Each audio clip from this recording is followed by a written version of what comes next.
मित्रांनो, आज आपण मानवी शरीरातील एका रहस्यमय प्रवासाला निघणार आहोत. ही आहे रक्ताची एक अतिसूक्ष्म आणि अद्भुत नदी.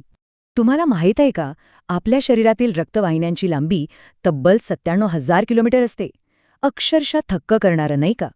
आणि या प्रचंड मोठ्या जैविक महामार्गावरून रात्रंदिवस 5 ते 5.5 लिटर रक्त सतत वाहत असतं, अगदी न थकता.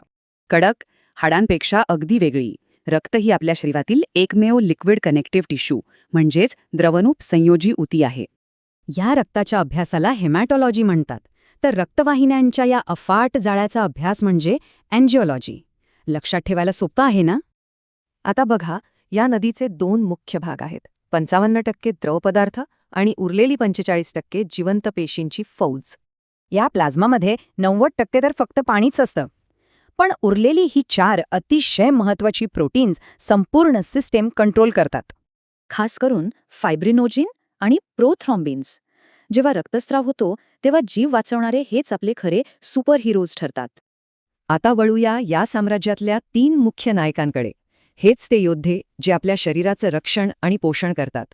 यातील लाल रक्तपेशी म्हणजे एरिथ्रोसाइट्स. यांचं आयुष्य फक्त 120 दिवसांचं असतं, पण काम मात्र अगदी जीवाची बाजी लावून करतात.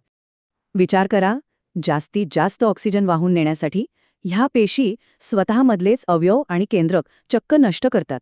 केवढा हा त्याग! यातला एक हिमोग्लोबिन रेणू म्हणजे एखाद्या मालवाहू जहाजासारखा. तो एकाच वेळी 4 ऑक्सिजन रेणू अत्यंत शिताफीने वाहून नेतो. पण या रोमांचक प्रवासाचा अंत कुठे होतो? यकृत आणि प्लीहामध्ये. तिथेच या जुन्या थकलेल्या पेशींना शांतपणे नष्ट केलं जातं. दुसरीकडे आहेत पांढऱ्या रक्तपेशी. हे आपल्या शरीराचे अत्यंत आक्रमक कमांडोज आहेत. त्यांची संख्या कमी असली तरी ताकद प्रचंड असते. हे रंगहीन आणि आकार बदलणारी योद्धे एकूण 5 स्पेशल लष्करी तुकड्यांमध्ये विभागलेले आहेत. प्रत्येक तुकडीची एक खास ड्युटी असते. आणि तिसरे हिरो म्हणजे प्लेटलेट्स. गंमत म्हणजे या खऱ्या पेशी नाहीतच, मोठ्या पेशींचे हे विखुरलेले तुकडे असतात. जेव्हा शरीराला कुठेही दुखापत होते तेव्हा हेच रिपेअर स्क्वॉड क्षणात तिथे पोहोचून जखम सील करतं आणि रक्तस्राव थांबवतं. पण मित्रांनो, या जबरदस्त सिस्टममध्ये कधीकधी बिघाडही होतो. जसं की ॲनिमिया. लोहाच्या कमतरतेमुळे उद्भवणारा हा एक अतिशय सामान्य आजार. ल्युकेमियासारखा ब्लड कॅन्सर तर अत्यंत भयंकर आहे. यात पांढऱ्या रक्तपेशी कोणत्याही नियंत्रणाशिवाय लाखोंच्या संख्येत वेगाने वाढतच सुटतात. आणि हिमोफिलियाबद्दल ऐकलंय?